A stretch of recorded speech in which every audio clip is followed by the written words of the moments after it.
Charlie, thank you for sitting down with me today, What's up, man. D-Money? How you doing, brother? I'm good today. Good, How are man. you? I'm doing all right today. You know, Good.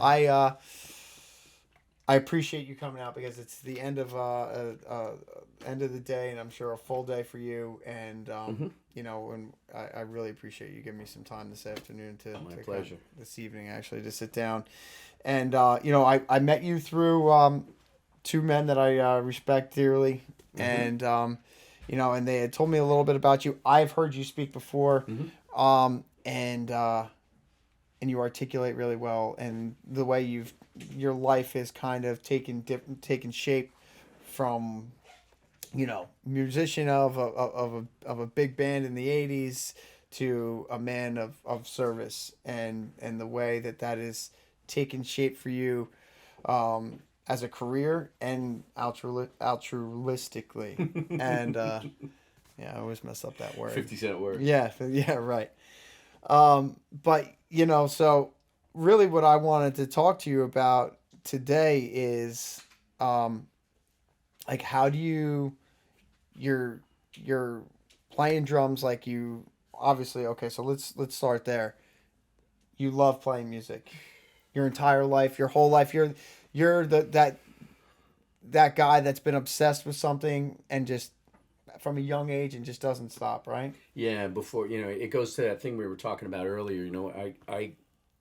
There are paycheck players and then there are passion players in any industry in life. And it behooves us to find those passion players that'll do anything for free. When it comes to talking about music and my journey in the music business, I can certainly say that I was absolutely a passion player from day one. I remember as a kid listening to Beatles records. I'm 60 years old. I was born in 61. Not a lot of music around in my house growing up. Okay. I had an aunt, younger than my mom, almost like an older sister to me, like 10, 12 years older than me. She was moving overseas, and she couldn't bring a lot of her belongings with her, so I got her record collection. I was 10 and she was like 23. And she was a member of, there used to be this thing called the Columbia Record Club. For sure, yeah. You pay a penny for like 12 albums. Yeah, right.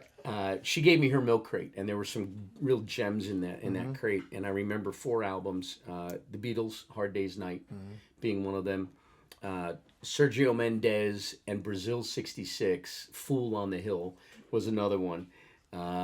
Sly and the Family Stone, Stand was the third one. And then in the wrapper with the Columbia House sticker on it was Led Zeppelin 4. Wow, in the So wrapper. those 4 records changed my life. I listened to those records over and over and over and over again and became obsessed. Somewhere along the lines, I just realized that I could make sense of what I was hearing on the records. Because you got to remember, this is like 72, 73, 74.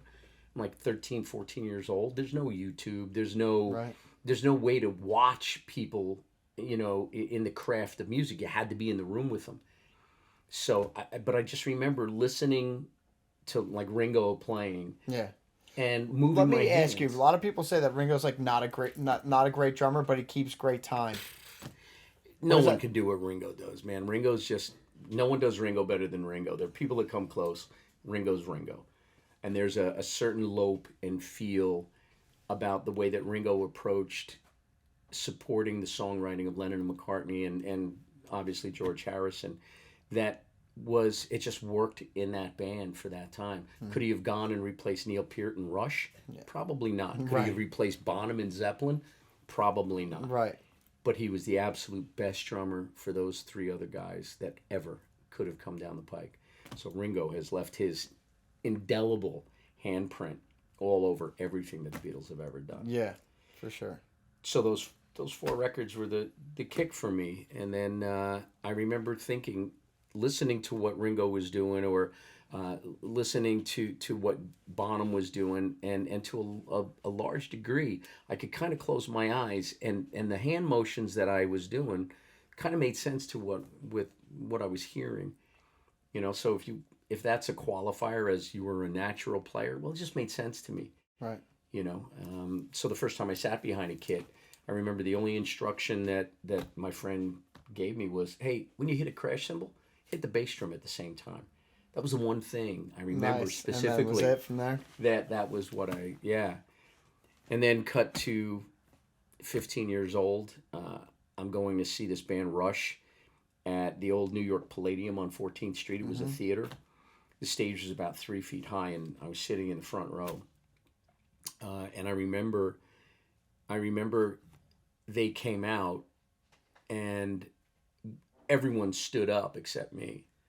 I was mesmerized because to me, seeing Neil and seeing, Geddy and Alex, the other two members of Rush, seeing these guys, literally 8 feet away from me. Neil was 15 feet away from me. It was church. It was higher education. It was a drum lesson. It was everything. Here's the thing, and this is where the tide starts to turn. I remember standing up at one point, and I remember putting my ass up against this stage and looking up at the Palladium and seeing 3,000 versions of me, because back in the 70s, it was white Nike high tops, Levi's, a black concert tee, and a denim jacket with your favorite band's patch on the back, right? That was the uniform, And I remember looking and seeing 3,500 versions of me and thinking to myself, oh, this is what it's going to look like when I'm sitting back where Neil's sitting. Nice. The visualization of it all. It wasn't, you're absolutely right. It wasn't a dream. It wasn't a fantasy. You just felt it. I verbalized it. Oh, this is what it's going to look like when I'm sitting back there. It was so matter of factual. It was my mission statement. Mm-hmm. That's when my dream became a vision in that moment. Now, it took me 20 years and a lot of heartache and addiction and overcoming an addiction and trying to figure out the how to get there. But the how is arbitrary. The what, get on a stage, anything with sticks, make music in front of people. That what was, it had never left. That is really what is driving, I guess me and anybody that wants to do anything, right? Is that like not knowing how I'm going to get there, that just that I'm going to get there, right? So I have this vision in my mind as to like what my life is going to look like. Mm-hmm. And I just have to keep moving. So everything that I do has like moss on it. I move so slow. You know what I mean? But I move slowly but surely. And you just mentioned that you kind of took a way of like playing with different bands, playing it at the West Side in Point Pleasant. Mm-hmm. But like, how did you make that jump? How did you make the jump to go to the next level? Yeah, great question. So I can remember, well, there's a couple of things that impacted that. How I made that jump, honestly, was, there was an addiction involved, and there was I had lost a bunch of gigs, and it in the whole meantime, there were these, like I'd gone to high school with Johnny Bon Jovi. Okay. And right out of high school, he quit everything, moved to New York, and started living at the Power Station, which was his father's cousin's recording studio, and really pretty much ground central for all the hits that came over the radio for the better part of the 80s. Everything happened at the Power Station. Okay. And John was in the middle of it all. And he was driven. He knew what he was going to do. Watching him rise, the Skid Row guys, Skid Row started from a payphone. I was in treatment, in rehab for substance abuse back in fall of '85. And I remember calling Snake, who, we were pretty close friends, and saying, hey, man, when I get out, I need something new. And Snake really he didn't party the way I partied at that time. Right. And I thought he was a safe bet to immerse with. The drug and alcohol thing wasn't really a player in his life, at least not that I knew of. And was he a little hesitant in bringing you on? No, not at all. Okay. Not at all. He said, Chuck Flash, which was my nickname in several at the time, goes, Flash, when you get out, come, let's start writing, because writing is the next thing. Mm-hmm. And so I got out of treatment. We started Skid Row. It wasn't called Skid Row at the time, but we were paying this guy, little Jimmy Southworth, who ended up changing his name to Rachel Boland. We were paying him to come from Toms River up to New Brunswick, where we were rehearsing. Okay. I was working a full-time gig in the printing trades, and figuring out how to be a musician part-time and playing and doing all those things. And then I had relapsed in the middle of it all. No fault to anybody's but my own. Sure. And we had ended up in the summer of '86. We got what's called a purchase order, which is basically a development deal with Elektra Record or Polygram Records, I think. And it was just a small check to go into a recording studio and demo. That's all. Nothing grand, but it was definitely the next step. For sure. And that's the night that the last night we rehearsed was August 2nd, 1986, August 3rd. I woke up in jail with blood under my fingernails and a white paper jumpsuit and an attempted murder charge in my back pocket. I came close to killing somebody in a blackout that night. So that was the first big derailment of my career. Wow. Because 2 years later, when I'm getting sentenced and ready to face the music, sober now 2 years, that was August 3rd, '86 was the last night I got high for almost 10 years. The Skid Row guys ended up going to the studio the next week anyway. They had to. Yeah. Tico Torres from Bon Jovi did my tracks for me. And I had to take a step back. I was looking at going away for a long time. Right. 2 years later, as I'm getting sentenced, those guys were getting ready to go on the road. They had hired Sebastian. They had gotten Rob Bafuso to play drums. Scotty Hill came in and they finally got the lineup solidified to the lineup that we all know. They did the three big records. Right. I was going to jail. They were going on the road. So cut to several years later, somewhere around '94. How does that feel though? Like all this is happening and you're on the sidelines. Is that like, are you like, I mean, for me, when I was like, when my dream got postponed as a result of like what I did, right?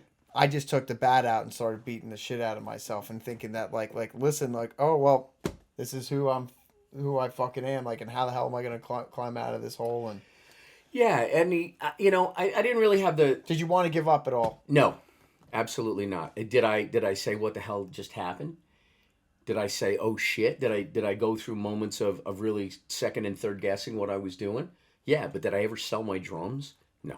Did I put them in storage for a little while? Absolutely. Yeah. It was tough for me some days to come to grips with what I had done, but I never didn't own what I did. Like, I derailed my career. Yeah. That was Totally. me. And that was Absolutely. me. And I never once begrudged anybody for moving forward and doing what they had to do, ever.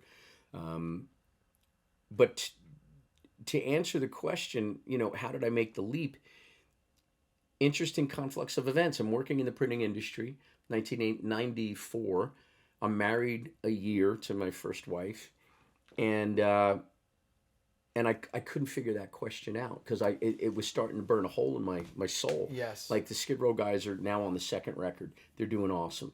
Bon Jovi guys are now, I mean, it's post Slippery, it's post New Jersey. Those guys are in the stratosphere, and I'm getting referred for gigs and nothing's really clicking with me.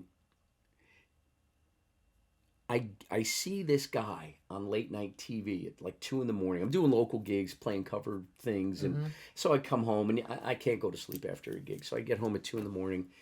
and I'd watch TV for about an hour to kind of chill. And I kept seeing this guy, this 6'6" giant of a guy looking like an extra from Wall Street, that 80s movie with Michael Douglas and Charlie Sheen, Sure. right? Yeah. He looked like a version of Gordon Gekko, the suspenders and the tie and the pin holding the whole thing, and it turned out it was this guy named Tony Robbins. Yeah. And Tony's talking about unleashing your potential and the things that you have to do, and he's identified patterns of success in business leaders and world leaders all around the world. He's seen what it takes to be successful no matter what you're in, and it started to pique my interest. Finally, one night, I ordered the CD collection. Yeah. Here's where it starts getting funky. Now, back in the day, in '94, you didn't have Amazon, you had FedEx, you had UPS, but it was snail mail. It took a couple of weeks, like a month, to get a tape set from California over to here. In that month, I get a phone call to audition for a band. I get the tape. The tape really piqued my interest. Great players. I go down to Tom's River. I was living in North Brunswick, so I drive down to Tom's River, and I make some music with these guys. And we knew as soon as we sat down in a room together, from the first note, I knew these guys were something to listen to. This was a real contender situation. When we start talking, we go up to the living room, and they live in a band house, and we go up into the living room in this band house. I find a place that I feel is kind of safe to sit in the band house, and we start talking about strategy. Like, okay, so you want me to play? I'm considering playing with you guys. I think the music's great, but how many nights a week do you rehearse? What's the game plan? Oh, we don't rehearse at night. That's interesting. When do you rehearse? We rehearse 6 days a week from 9:30 in the morning until 3 in the afternoon. Like, well, I work in the city and I'm making 6 figures a year. I got a wife of a year and a mortgage. I don't know how she's going to dig that. Well, and this is what got me. The guitar player, his name is Anthony. He said to me, "You can't expect full-time results from a part-time job." I said, "What?" He goes, "Yeah, man, we're looking to do some extraordinary things, and extraordinary results require extraordinary action." Now, at the time, I'm 31 years old, 32 years old. I'd never heard anybody talk like this, let alone a 25-year-old long-haired wannabe rock star living in a band house in Toms River, New Jersey. Right. I said, "Dude, what do you listen? Where did you get that?" He goes, "Well, there's this guy, Tony Robbins." Yeah. And that's when the guitar player, the singer, and the bass player were like, "Oh no, here he goes again, talking about Robbins." I'm like, "Wait a minute. Yeah. Tell me more about this guy, Tony Robbins." And Tony, Anthony, my guy, my guitar player, starts telling me about some of the things that were in the tape program, Personal Power, the one that I was waiting to get delivered. Perfect. Yeah. And that's when I told him, "Dude, I just ordered that about a week and a half ago." And that's when the oxygen left the room. Like, ladies and gentlemen, we just lost cabin pressure. Like, strap in, man, because this is the universe giving us a signal. We're going. Yeah. I went home. I told my now ex-wife what the game plan was. We mulled it over. We talked about it. And she said, "Okay, we've got enough in the bank to float your salary, live without your salary for about a year. You got to figure out a way. We got to get to this number within 12 months. You have to get to this number within 12 months. I don't care how you do it, Charlie Mills. I love you. You need to do this. But you got to do it." So a couple of things. We had a time-defined result. Get to this much income by this specific date. That was the first thing I needed to realize with my wife. The next thing was, let's rehearse every single day. So now I'm a full-time drummer. That's all I do. My mantra, my incantation was anything with sticks. So what do? My love for teaching and walking people through the gift that I believe the universe gave me came roaring up. And I said, well, wait a minute, maybe I can start teaching. And lo and behold, a drum specialty shop opened up a quarter mile away from our band house within a month of me joining the band. Sweet. If this isn't the universe giving me another opportunity, I walked in, I said, "Hi, how you doing? Are you the owner? That's great. I'm your new teacher, Charlie." And his name was Steve Max, and Stevie said, "Yeah, okay, I'm looking for teachers, and okay, you're the guy." Cool. Put a teaching program together, hired a couple of teachers. We had 2 locations with 5 or 6 teachers and about 350 students underneath us, and I was getting a cut of everything, and it turned into a little business. Wow. So within about a year, I was you're still in the passion, and you're still trying to achieve the goal at the same thing. Because as we were talking before the tape started rolling here, passion player, anything with sticks in my hand. It was none of it was work. It was all fun. It was all making music, and it was contributing and helping others to grow. There's that old adage, to teach is to learn twice. Now, not only am I studying with Kim Plainfield, a phenomenal teacher in the city who recently he passed a couple of years ago. I'm studying with him at Drummers Collective in the city, and then I've got to figure out how can I take some of these advanced concepts that Kim is teaching me and bring them to my students. To teach us to learn twice. Right. So I got better at explaining the craft of making music and playing drums specifically to my teachers and my students. So there was this snowball effect of really beginning to see a different version of myself. I was really starting to become, starting to embody that vision Right. that I had for myself when I was 14 going to see Rush. I was now a full time musician. And that's See. how the transition But it happened. just took a different form. Were you okay with that at first? Of it? Yeah, it was an exciting period. I mean, with my wife's blessing at the time, and knowing that the money was kind of okay. I mean, don't get me wrong, D. There were, I was getting up at 5 o'clock in the morning and flipping burgers at a friend's deli Okay. to put another 70, Couple 80 bucks. bucks in my Yeah. pocket. Flipping burgers from 5 in the morning till 8:30, 9 o'clock in the morning, and then flying down to Tom's River to rehearse from 10 to 3. Right. Then teaching from 3:30 to 8:30, and then because now I'm a full-time guy, I'm not a part-time guy. Now I'm getting other full-time musicians with full-time gig calling me up to sub. So now I'm playing 3 or 4 nights a week. Cool. So this result of getting back to a certain number to put on the table to pay the mortgage, pay the car insurance, pay the food. Now that happened within 6 months. So I exceeded my wife's timeline of success. What do you need to replace? I exceeded it because I was just doing what I loved. And when you do what you love, the money is secondary. I'm not focusing on how much. I'm focusing on how often. Okay. Like how many gigs can I get? How much can I play?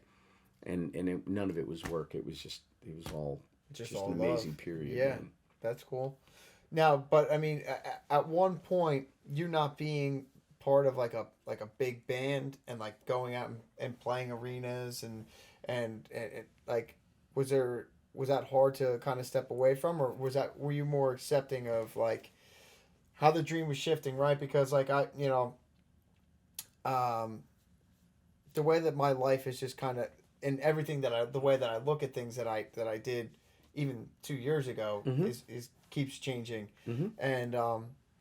and your guy Tony Robbins always talks about like there's like two things in life, and there's ends and changing and ends. Those are the two constants or something like that. Mm-hmm. And like letting go of that and me like holding on to something, when I choke the life out of it, Mm-hmm. sometimes will suck all the like fun out of everything. And I was just talking about this with somebody before. Like I will tend to, hold on to something and suck all the life out of it until I and then I'll fucking hate something that I love. Right. And then I have to start back over Right. loving it again. Right. Right. And then it's a cycle. So, and we could get into this whole thing. Now, this would turn into a crazy coaching call, but at its core, what I'm hearing you say, and one of the things that I learned early on was get out of the outcome business. Mm-hmm. I do everything I possibly can. I set a result, and I do everything I can to achieve that result. But I always have to be mindful that there are always going to be forces outside of my control that I need to react to in the moment. Sometimes those forces can become overwhelming, and I've got to drop back. I won't get to the result that I'm looking for in the time that I want to. That doesn't mean I'm not going to get to the result. Sure. It means I have to drop back and reassess. Right. That's just military strategy. Sometimes retreat just means to fall back. It doesn't mean to give up. Yeah. It just means fall back and regroup. Mm-hmm. So yeah, there's life is full of retreat moments, always. But you retreat one step backwards in order to take two meaningful, very thought out steps forward. Mm-hmm. If I can look over my shoulder, I can say that I've done that for the majority of my career, undoubtedly. There's also that a lot of people forget the happenstance factor, or the universe giving you what you want in the universe's time. Sometimes we don't get what we want, and this is just my belief. Sometimes we don't get what we want in the time frame that we want it because the universe is testing us. The universe wants to check our intention. Charlie, you want to make a living, you want to tour, you want to live on a bus, you want to go in, you want to play international. We're not saying, this is the universe in my little mind, right? No, I'm not schizophrenic. The universe in my mind is saying, hey, Charlie, we're not saying no, we're just saying not yet. I 1000% agree with that. Yeah. Because, well, I mean, not almost that like that I have to believe in that, but like I have spent the last like 5 years of my life like really focusing on becoming the person that's not gonna fucking destroy my life again. Mm-hmm. And I sometimes, we're gonna touch on this, but being in recovery, you could look around at some of your recovery friends and see their lives start to materialize a little bit differently than yours. Mm-hmm. And I would, and I guess for lack of a better word, get jealous. I'd be like, what the, like I'm sitting here, I'm doing this thing. I'm like, I actually went on a couple interviews. I was like one of two last candidates. And I got passed over twice, and I'm just like, and I'm just. I just keep moving my feet in a way that I've been trained to do, Mm-hmm. to take myself out of it and to to free myself, to make it not to the situation in my life so heavy, so I can continue, because that goal, that dream, that life that I've always envisioned is always in the back here. Even getting high, I'm still trying to connect with people and all that, but like the timeline is what I've had to surrender and just be like, oh, all right, man. Well, like, guess what? Like, you're not that person because you're not that person. You know what I mean? Like, when I start to compare like myself with somebody else's life who doesn't think and act and move like I do, Mm-hmm. I mean, that's fucking crazy. You know what I mean? Mm-hmm. Like, I'm not them. They're not me. And I just have to stay in that and just be like, this is the way I move. I don't move like them. I move like this. Yeah, when we compare ourselves to others, we open ourselves to a whole world of emotion that aren't really going to help us. To your point, jealousy, bitterness, when we compare, we always look, and we never look to compare and see how we're doing. We look to see how others are doing, and most people tend to frame it in a negative. That's the challenge of comparing ourselves. But when you start to look for clues, because success leaves clues. Example, if you're looking at somebody that's successful in an area that you want to be successful in, one of the easiest ways to succeed is to model somebody. Take a look at what somebody else is doing. If I want to get in shape, if I want to lose another 15 pounds and get healthy, well, I need a plan. But before I need a plan, I need a mindset. First and foremost, my psychology has to be solid. Right. Like I have to be able to look in the mirror and really see the guy that can move through all the challenges to getting to the result. Yeah. Whether it's career, health, relationships, finance, it doesn't matter. Yeah. First and foremost, I've got to address the psychology. What am I focusing and believing on? What are the words that I'm saying? You had mentioned incantations. What are the words that I'm saying over and over? The self-talk. Am I framing everything in my life as hard, or am I using something like challenging? Yeah. It's funny that you say that those small little words they add up to... Absolutely. Transformational vocabulary, I ask clients all the time when we start talking about how to create an emotional state. I say all the time, think of this. If I were to ask you how your day was, and you continually use the word hard, how was T-ball with your 7-year-old? Oh, that was hard. How was that conversation about boys with your 13-year-old daughter? Oh, that was hard. How was asking for that raise today from your boss who you think doesn't like you? That was hard. How was that discussion with your wife over finances? How'd that go? Oh, it was hard. I'm going to start thinking this guy's got a hard life. Yeah. But if I replace the word hard with challenging, challenging doesn't mean that it came to me easily. Right. But when we say, how was T-ball practice? Oh, it was challenging. How was that conversation with your daughter? Oh, that was challenging. How was that conversation with your wife over bread? That was challenging. Yeah. How was that conversation with your boss over, getting that raise? Yeah, that was challenging. A little different tone, a little different meaning at the end. Challenging to me is a cul-de-sac. Hard is like a dead end. And that's just me in my model of the world and how I use those couple of words. So I always want to make sure that I'm paying attention to the language that I'm using. I want to make sure that I'm using powerful words. Don't want to use words like hard, when it comes to describing challenges in my life, because they're just challenges. They're opportunities to grow. They're opportunities to learn more and experience more and expand more. That's it. When I'm looking at somebody that's successful, do I get jealous or envious? Yeah, we're human beings. But do I want to live there? No. I want to be able to shift the focus and shift the meaning. Now when I see someone that's doing better than I am, and better is relative. What's better mean? Right. More square footage, more horsepower, Yeah. bigger, more girlfriends or Yeah. more zeros or whatever. Mm-hmm. I'm looking for clues. How did he get there? Or Right. she get there? What was the blueprint that they used? What can I adapt into my life? So Right. now the guy that perhaps I would have in another life or without this information that I can choose what meaning I give to things. Right. Yeah, in a past life it would have brought up jealousy and envy and I would have been, you know, hard on myself. Yeah. But instead, when I see someone successful, I've trained myself to say, how did he do that? What can I do? Because success leaves clues. For You sure. know? And now it takes on a whole different meaning. Now the guy that I used to get jealous at is now my teacher. He's giving me a gift. Right. He's showing me how he got to where he got to. Right. And he's giving me a shortcut. He's cutting days, weeks, years, and a lot of money out of the process. Yeah. I don't have to pin the tail on the donkey. He's giving me a process. That's true. So like I've always heard like make that person your mentor without them being your mentors, and especially today that's a lot easier. I'm sure than it was when you were coming up because Totally. there is so much content available out there that you can like really like follow somebody like a Gary V or whoever the Elon Musk or like whoever and really kind of emulate like what they're doing on a Mm-hmm.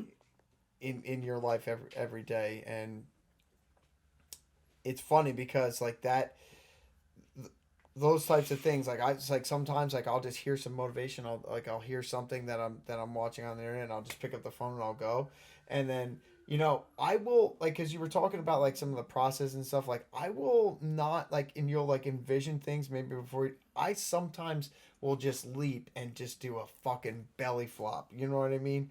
Like I get like I remember in particular I got a meeting last summer, and it like I lost them in the first like 2 minutes Mm-hmm. because I shot down my first idea, and after that I had nothing. Mm-hmm. And I mean the woman still still answers me, and we have a pretty decent relationship, but I mean I feel like she hasn't really taken me seriously since then. So, um, it. But I mean, did I learn something from that? Yeah. I mean, I think those moments are super humbling, and very.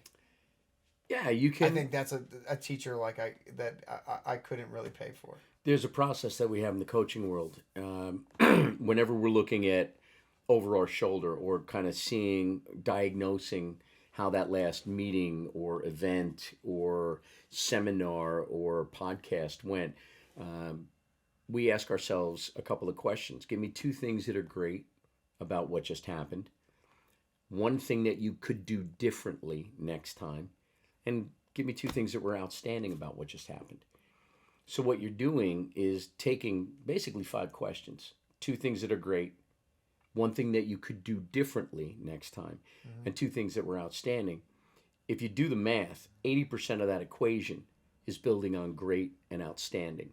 80% of those questions build on great and outstanding. And the 20% that isn't great or outstanding, we did not frame it because, again, the language. Right. What could we do differently next time? We didn't say what was wrong, what was fucked up, what was the mistake, what was the hiccup, what was bad. We didn't use any of that language. We just want to identify what can I do differently next time. That's all. Transformational vocabulary, right? And we're only giving ourselves one opportunity out of 5 to identify something that we could do differently because we want to build on what's going great. Yep. Or what's going awesome or outstanding. Yeah. Let's focus on that. My boss has a great saying, where focus goes, energy flows. Right. If I'm continually focusing on what was fucked up, what was bad, I'm going to get that negative energy. Tough to climb out of that when it's like that. Yeah, absolutely. So let's take an honest look. I mean, we don't want to, that's why I hate that word motivation. It's not about motivation. It's about taking an honest look and realizing that I have a choice to constantly course correct and realign. an inherent understanding that now I have this understanding that my success comes down to what I believe. It comes down to what I see in the mirror every morning. Success is 80% psychology, Yep. 20% mechanics. How you're going to get there is arbitrary. You know, I set out in 1994. I jumped out of the airplane I got off the boat and burned the boats in the harbor. You know, the Cortez analogy. And and working with in the environment I was in, with the guitar player being another Robbins fan, the bass player and the singer everyone on the same page and being great musicians, great at what we were doing. We had a bond, a brotherhood. Uh, 18 months into the process of writing, recording, looking for the holy grail, the record deal kind of thing. Right. We find ourselves opening for this guy, Dee Snider. He had a band called Widowmaker at the time. Prior to that, if you know the name Dee Snider, Dee had a band called Twisted Sister, Sure. who I remember seeing in 1979 in clubs here in New Jersey. They were legends. You know, they over delivered every single time I'd ever seen them. And now, 12, 14, 15 years later, the arc of their career kind of peaked in 87 and Dee left the band. And so now it's 95. We're opening my band is opening for Widowmaker at a now defunct place called the Birch Hill here in New Jersey. And we do our opening set, and I see Dee's road manager on the side of the stage, and he beckons me over and he says, Dee wants to talk to you. I'm thinking, uh-oh, what did I do, right? I'm getting called to the principal's office. Right. So I pull my stuff down and I go backstage and I meet Dee. And, how you doing? Pleasantries are exchanged. Well, Dee tells me, listen, I'm starting a band and we're going to call it Dee Snider's Sick Motherfuckers.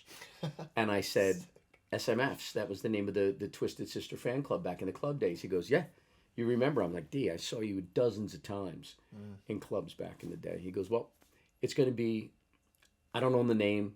JJ owns the name, the other guitar player in Twisted. But I own all the music, so I want to put a cover band together. And I want to just do like 8 or 10 dates in the tri-state area. Well, those 8 or 10 dates turned into an international touring opportunity for all of us and not only did he hire me, he hired my bass player. And then after 10 dates, he replaced one of the original guitar players with my guitar player. Wow.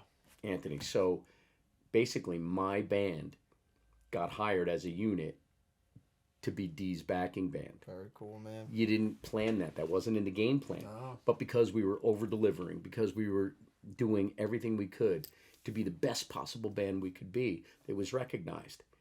And Dee said, that could be something that I could work with. And we had a great 3-year relationship working with Dee. I left the band in 98 and then got the phone call to start playing with the Skid Row guys again. They were doing this power pop thing called Ozone Monday with another local Jersey guy named Sean McCabe singing, and Scotty, Rachel, and Snake as the core of the band. They asked Rob to do the original drummer from Skid Row, the guy that replaced me back in '86. Rob didn't want any part of it, so they called me and said, would you like to do it? I said, sure. So I left Dee's band. I started playing with the Skid Row guys doing Ozone Monday. We didn't get a record deal. And then in the fall of 2000, the decision was made to forget about Ozone Monday and go out as Skid Row again without Sebastian Bach. Okay. So we started auditioning, and they asked me if I'd like to join. Absolutely. Sure. So full circle. No brainer. Here it is, 2000. We're auditioning singers. We finally find this guy, John Solinger from Dallas, Texas. And we hire him. It was the third, I'll never forget it. It was the third Wednesday in January of 2000. I get home from rehearsal, and my wife says, you got to call Snake. Snake just called. I said, I just left him like 4 hours ago. And I call him, and he says, I'm calling you first. I just got off the phone with Doc McGee, Skid Row's old manager, Bon Jovi, Motley Crue, and now at that point Kiss. Okay. He said, Doc just offered us the opening slot on the Kiss tour, Sick. but we've got to be in Phoenix by, I think it was like the third week in March. So now I've got 8 weeks to shut my whole life down and get onto a tour bus. This is what I dreamt about my whole life. Yeah. You know, and you can't write it. You didn't script that out, but because again, anything with sticks in my hand, over deliver at every possible moment, do the best you possibly can. This is what ends up happening. It's beautiful, man. I know what it's like to get up on wake up in Cornflake, Idaho, and the only responsibility is from 7 to 7:40. I've got to break shit. I've got to make sure that the guy in the blue seats, as far away from me as possible, is walking away saying, yeah, Kiss were great, and Ted Nugent was second on the bill. Nugent was great, and Skid Row were great, but they had a different singer. And who the fuck was that drummer? That was my whole focus, is because they were never going to say my name. They were never going to introduce me. That wasn't how that band was working at the time. Sure. My job was to make people sit up and say, who is that guy? And that was how I went out every single night. So you can't write that stuff. That's the attitude you have to carry in everything, in every little thing. I mean, even if you're not in the spot where you're at, like for me right now, I'm waiting tables at a place that I absolutely love. There's a lot of spirit there, basically, these people are like my family, but whatever you're doing, you do a good job at it because it echoes throughout everything. Like I love working there. So I try to do the best job that I can for them. You know what I mean? Mm-hmm. And I'm hoping, I'm not hoping, I'm hoping that it all comes through everything else that I do. You know what I mean? If you I coach a lot of business owners, and a lot of it's around mindset. I coach guys that haven't flown in an airplane where, the pilot doesn't know my client by his first name in, 30 years. These are rock stars of business, let's call them, right? And there's a lot of consistent things. One of the things that I found is that, and we were talking about it earlier, the only thing you ever get paid for is value. What value are you bringing that's going to set you apart from everyone else? Mm-hmm. Whether you're waiting tables, be the best fucking waiter you could ever be. Go in with the state that I'm going to be the best I could ever be. I'm going to make every single one of my tables have an outstanding experience tonight. Yeah. And when you go in with that and you over-deliver and you over-deliver and you over-deliver and you over-deliver and you over-deliver and you over-deliver, people start to take notice and opportunity starts to come because it's not about the bread. It's about the love of doing what you're doing. For sure. Now, we, in the very beginning, talked a little bit and we sprinkled it throughout the show is recovery, Mm-hmm. So... 2000, you're back on a tour bus. Are you sober at this point? Fuck no. Okay. So sober from 86, I wake up in jail with an attempted murder charge in my back pocket and a white jumpsuit and the whole thing. And that scared me straight for about 9.5 years. And in 9.5 years, I get my career and I find Robbins and I'm flying around the world and I'm basically living the dream, right? And in my mind, I start to think, I was a young guy, I was single. Totally situational. I can understand it. It was situational. Yeah. All those things that an unmedicated and unchanged mind will start to tell itself. This is what I say, 86 to 96 was a period of what I call sobriety, which was abstinence without a program. Right. If I'm really honest about that period, I may not have been snorting cocaine and drinking, Crown Royal by the handle, but I was spending money I didn't have. I was acting like a selfish, self-centered, insolent little punk. I was stepping out of my relationship. I was doing all the things. I was just changing lanes because at my core, I was still in a state of dis-ease. I wasn't really comfortable in my own skin.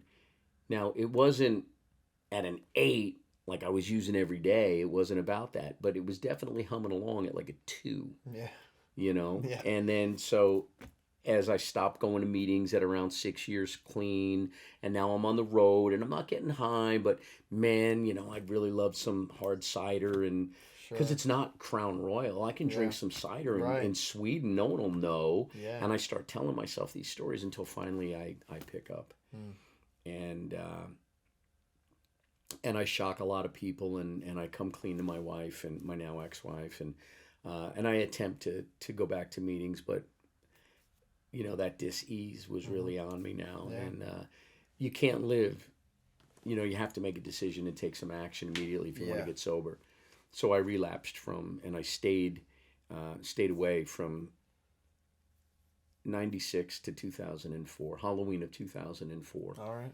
was when you know, I was reduced from being, you know, an international touring musician with a teaching practice here in New Jersey, and a pretty good reputation as being a solid go-to guy, to being that guy, you know, that showed up drunk or high, or you know, I'd get out of the gig at 1:30 at Bum Rogers down in Seaside, and I'd be on Bleecker Street going to Cop Coke by 10 to 3. Yeah. Do the math. That's a 95-mile ride, and I Yeah. was doing it in like 65 minutes. I was flying up the Parkway. I'm making the phone call to my guy, and you know, I'm stumbling around New York City for hours, and we all know the drill. So Yeah.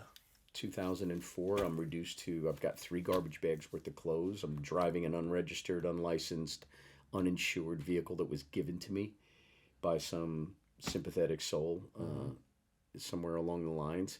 I'm living in Brick, New Jersey, with a woman that I met in addiction who was not an addict, but I was ripping her life Oh, apart. for sure. Yeah. And I came home on Halloween. I had been gone for 2 days, and she changed the locks. My key didn't work. Son of a bitch. And then I went to my mother's house, and I started telling my mom my story. And my mother put her hand up. Now, my mom was my biggest enabler. My mom always, you know, when my mom thought I was about to fall, she pulled out the gilded pillow and threw it where Right she thought underneath. my ass was Yeah. going to land. You know what I'm saying, yeah, right? Yeah. And my mom could never say no to me. But this night, Halloween 2004, my mom said, "Stop. Take your shoes off and sit down in the chair. Rest for a couple of hours, you know. Recline. I'll throw the blanket over you. Take a nap. But don't get undressed. Because you're not staying here tonight. I'm going to bed at 9:30. You need to be out of the house by 9:30. And please don't ask me for any money, because I'm not giving you any money. If you're hungry, I'll cook a meal for you. But you have to leave at 9:30. And in that moment, D, I was homeless. Now, I'm way too pretty to do homeless, man. The homeless and me are not two words that collide in the known universe as I know it. And so I went back to the woman who I was living with, and I somehow got her to open the door, and she's screaming at me through the screen, and I look over her shoulder, and I see her 2 young sons who idolized me because I was the long-haired drummer who did the cool shit, and they're holding on to each other like they're physically scared. The youngest one is chewing his fingernails, and I was heartbroken in that moment because it was the first of many realizations that I was affecting this family in a really shitty way, and they didn't deserve this. So 2 days later, I walked into my first meeting back, and I haven't stopped going since. Nice. About 3 years sober, I realized that I had to make a change, that I had to go through that program of action. I wasn't really going to drink in that moment, but I wasn't feeling comfortable. I was going to start doing stupid shit. I knew it. You know, I was going to start scamming or doing something that was going to jam me up. You always get to that road. It's either like, I'm either going to go this way, Yeah. or I'm going to get some help. Yeah, it was a wake-up moment. And again, the universe provides, you know. In that moment, I'm 3 years sober. I'm living in my own apartment. I'm still dating the same woman. And, you know, I've got a couple of menial, you know, I'm running a small construction crew, basically a handyman crew, but we're making okay money. I'm paying my bills. I'm not living hand to mouth. And I had been on the road a year sober. I get a phone call from a friend of mine who was out with Billy Idol taking care of Derek Sherinian, Billy's keyboard player at that time. This is 2005. Now, I'm not a tech. I'm a drummer. I'm not a keyboard tech. Right. But my friend, his name is Lindsay Vanoy. Lindsay also worked not just for Billy Idol, but he also worked for Sir Elton John. An interesting situation cropped up with Sir Elton in that Sir Elton's backup keyboard player, auxiliary keyboard player, had another commitment, and Elton's management had booked dates that conflicted with the backup keyboard player's commitments. They called Lindsay, my friend, to come and play keyboards on stage for Elton, not tech for Elton, actually be a member of the touring band for 6 weeks. Mm-hmm. But that conflicted with Lindsay's commitment to Billy Idol and Derek Sherinian. So Elton calls Lindsay. Lindsay says, Elton, give me 24 hours to cover my gig. If you could just wait for 24 hours. Elton says, okay, you got 24 hours. Lindsay calls me. And I remember I was walking through IKEA with my ex-wife. We were in the middle of an amending process. Right. And we just said, let's just go hang. So we went and walked around IKEA together, and I got the phone call in IKEA. And Lindsay ran it down for me, said, this is what you'd be making. It's 6 weeks. It's on the road. Billy's sober as... Right. You know, sober for Billy is I smoke a half ounce of weed a day. I don't drink, and I don't do cocaine. Yeah, it was a powder-free tour. That was the line in the sand, no powders, which was cool for me. Right. And I said yes. I went on the road with Idol, celebrated my 1-year anniversary in Florida on the road. Not one single time did I feel like I needed to pick up. Not one single time did I feel uncomfortable, like I was in a threatening position, like I was going to start using again. Not one single time. I was just incredibly grateful that I was able to live on a bus, do a good job, be a part of a team, all the things that really inspire me about living on the road anyway. Yeah. You know, and I was perfectly fine just taking care of this guy, Derek. Derek was okay. He's a good guy. Yeah. You know, we had a couple of challenges together, but we overcame them. Yeah. You know, and I came home. I had a shitload of money in the bank, made more money on the road than I ever did. Wow. And I was fine for the next couple of months. That's pretty rad, man. And like that's for me, like that was like kind of like a beginning, right, where you feel like okay in life without like and getting through some shit. You know what I mean? Like that's like wow, like that. It's almost like a sense of presence. You know what I mean? Like, wow, like I can exist in this world without getting fucked up. It was proof positive to me, to your point, and that's a great distinction, is that a lot of people in my sober network at that time were saying, dude, what are you doing? You're going back to the belly of the beast, blah, blah, blah. You're going to relapse. I'm like, stop. And I knew that this opportunity came up. It was the universe giving me an opportunity to just revisit that life and say, see, if this is what you want, you can do it again, and you can have a great time and make it profitable and still have a blast. Yeah. So that was the last big tour I did. Very cool. As a tech. But it was cool. You know, 2 years after that, I went through the work, and things began to shift. Cool. Now, you do some, you have a nonprofit that you... Yeah. So part of my journey... I guess I was sober. I'm sober 18 years this year.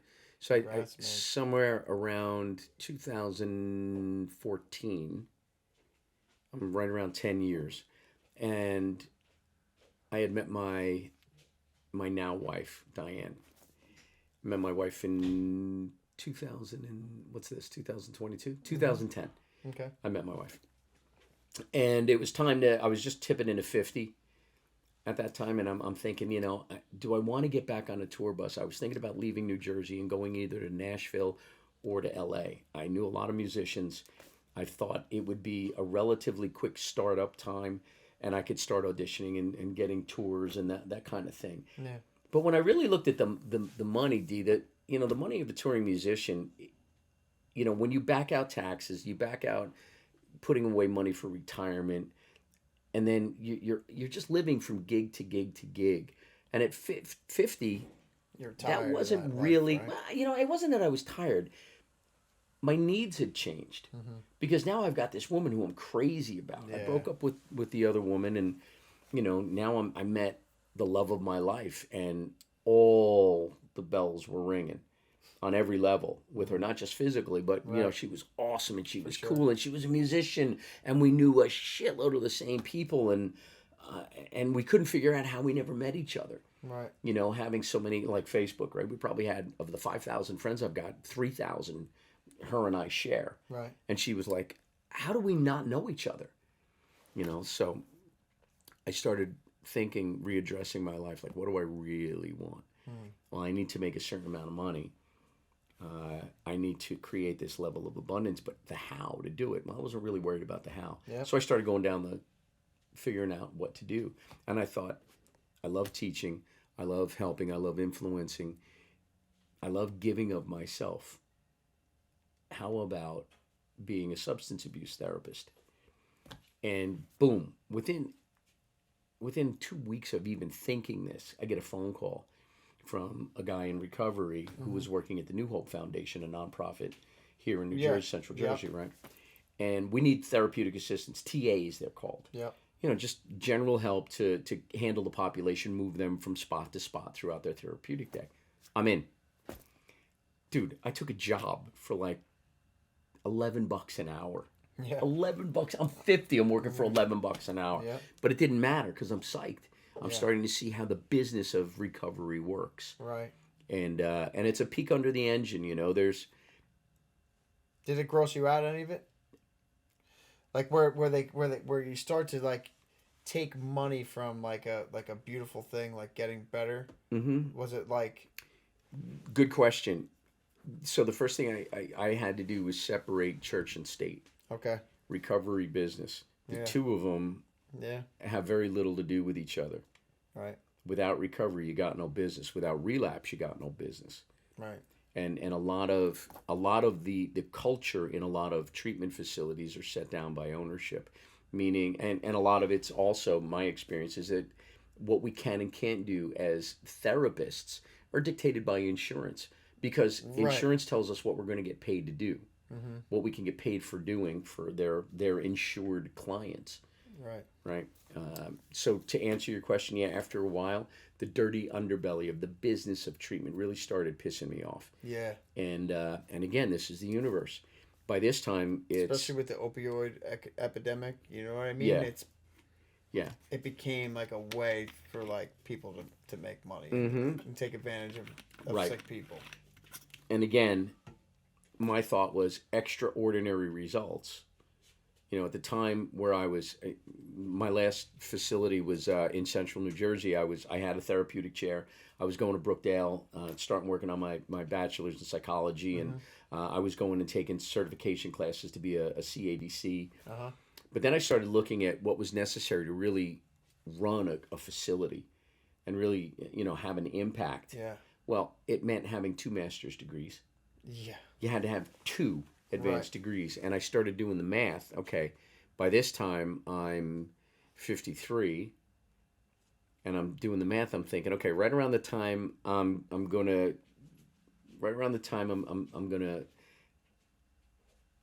graduate with both degrees, I'm gonna have to start paying down my student loans, and it's right around that same time I'm gonna start collecting Social Security. Like, what the fuck am I doing? Right. And that's when somebody whispered coaching in my ear. My boss at the time, her name was Alexandra Lopez. She's a force in the Middlesex County recovery community at the Licata and Jacata level. She made the mention that you might want to check out coaching. So I went to a coaching school here in New Jersey called IPEC, and I got certified as an International Coaching Federation certified coach, which is kind of the gold standard if you're looking to get into professional coaching. Okay. It's what a lot of companies, HR directors, they look for that accrediting. All right. This is where it gets crazy again, D. The guitar player from 25 years ago, Anthony, he calls me out of the blue. Dude, what are you doing? I'm like, nothing much. Are you playing? And, we start talking about family and all kinds of stuff. I said, so what are you doing for a living? He goes, well, I got the academy. He's teaching. He's got Sure. the Academy of Guitar down and Music down in Toms River. But then he says, but I'm coaching. I'm like, what do you mean? He goes, well, I'm coaching. Like, I got certified. I'm a coach. I'm like, you mean like a results coach, a life coach? He goes, yeah. Cool. I said, that's awesome. Who are you working for? He goes, you're not going to believe this. I'm working for the big guy. I'm like, no way. You're working for Robbins. He goes, yeah, I'm coaching for Tony Robbins. I didn't even know Tony had coaches at that point. And he said, I could make an introduction. So I get introduced to the directors of the coaching program at Robbins. I get interviewed in February of 2017. And she says, not yet. This is what I want you to do. We're going to have another Coaches Academy opening up sometime this year, if not this year, early next year. I was a little disappointed, but again, the universe saying, not yet. Not now. Yeah. Wanted to check my antenna. I believe. Not no. Not no. And that's what she said. I'm not telling you no, Charlie. I'm saying not yet. And she gave me a couple of things to do. Well, I leave the substance abuse community officially at the end of the third quarter, which was the last day of September in 2017. That was a Friday. The following Wednesday, I get a phone call. It's the director of coaching for Robbins. Charlie, hi, it's Elaine. Hi, Elaine. Great to hear from you. How are you? She goes, I'm not going to waste your time. I'm going to cut right to it. We're starting a Coaches Academy. I'm inviting you to participate. Very cool. I said, again, the oxygen leaves the room. The universe does for me what I can't do for myself. And I say yes. And I'm thinking it's going to start in like January. Right. I said, okay, great. When do we start? She said, Tuesday. Very cool. No time to think. No time to think. I just said, okay, here's my credit card because, it was a training program. We paid for training. Yep. And I go through all three phases of a very, very rigorous training program. Tony's got, his standards are through the roof. And the training that we had to go through, I had to go down to Florida for 2 weeks and train on site and do a whole bunch of stuff. And finally, myself and maybe half a dozen other people got invited to work for Tony, and I got offered the job on Christmas Eve, 2017. I took my first client on the 15th of January, 2018, and that's all I've been doing is teaching. And you love that? I love it. Do you get the same feeling doing this that you did like when you walked out on the stage? Absolutely. Absolutely. I'm impacting people's lives all around the world. This skill set coupled with, my burning desire to have an impact in recovery led me to the New Jersey Recovery Advocates. We're a 502c3 nonprofit, and our goal is to bring education, awareness, community, and innovation to those in recovery. At the time I was asked to join the Recovery Advocates, they were basically based up in northern New Jersey, Hudson, Bergen County. And their big event was a recovery walk and rally in Liberty State Park. We still do it. I think it's the third Saturday in September every year, Recovery Month. Yes, yeah. But now recently what we've started doing is I believe in some of the coaching tools and strategies that I talk to people outside of recovery with every day. I believe they're applicable across the board. It's all based in human needs psychology. Sure. So one of the things Lisa Gladwell, who is the president and founder of the New Jersey Recovery Advocates, she had the opportunity to start doing some speaking engagements to people in treatment. And she said, would you like to come? And now I had an idea. Why don't we talk about advocacy? But why don't we bring some innovation and show them what innovation looks like? So I started talking about some coaching tools. And some therapists were in the room as I'm talking to 100 patients. Mm-hmm. And the therapists were like, dude, where'd you get that from? Can you come back in another month and do this again? And can you tell us what? So now there's a new interest. We're kicking up some new interest around some different ways of going about providing change tools for people in recovery. The coaching tools that I use every day. So it doesn't matter recovery, or if you're an independent business owner, or if you're a sports figure, or if you're the CEO of a fucking Fortune 50 company. Everything that I talk about, I talk to everybody the exact same way, and I use the same tools and strategies and mindset pieces that Tony's been teaching to everyone around the world for 45 years. But I just use the language and speak as somebody who is one of you. When I walk into a treatment facility, you know, I qualify. It's basically a realigning program. Would you credit that to being the foundation of what of you being so successful now? Yeah, I mean, without going through that, sorry, I'm getting a little cramp in my thigh here. Without going through those 12 steps on my own, I would never have had that new experience with recovery. But now I've been through that process. I know what an inventory looks like. I know what it's like to go out and do some difficult amends. And I know what it's like to be accountable. I know what it's like to have somebody at my house now for 13 years, 14 years since I went through that work with the first guy that took me through it. At least one night a week, I've got somebody at my house going through that book. You know, that's what really maintains and in a lot of ways enhances my long-term sobriety now at 18 years. I'm in the deep blue water, man. I've never been here before. Yeah. I don't know what recovery is supposed to look like at 18 years. Yeah. It looks exactly like I want it to look. I've got an amazing marriage. I've got a career that's beyond my wildest dreams. I'm making more money and creating more abundance than I've ever been able to do. And now working with Lisa Gladwell and the Recovery Advocates, we're bringing, you know, these tools from one area of my life and kind of tailor fitting them to my passion play, which is just affecting more meaningful change in the recovery community than perhaps professionals are allowed to or even desirous of creating. So, and I'm still making music. I still get to go out and play a couple of nights a month. And beautiful. So life is beautiful, brother. I'm really, I mean, like, listen, man, I really appreciate you sitting down with me. I got a lot out of this, a lot of this stuff that I could, you know, take into my personal life. Hopefully the viewers will enjoy it too. I think so. You're a really rad guy. And again, thanks again for your time, brother. My pleasure, brother. My pleasure. Thanks for having me. Let's do it again. For sure. Cool. Right on. All right, man. Cool.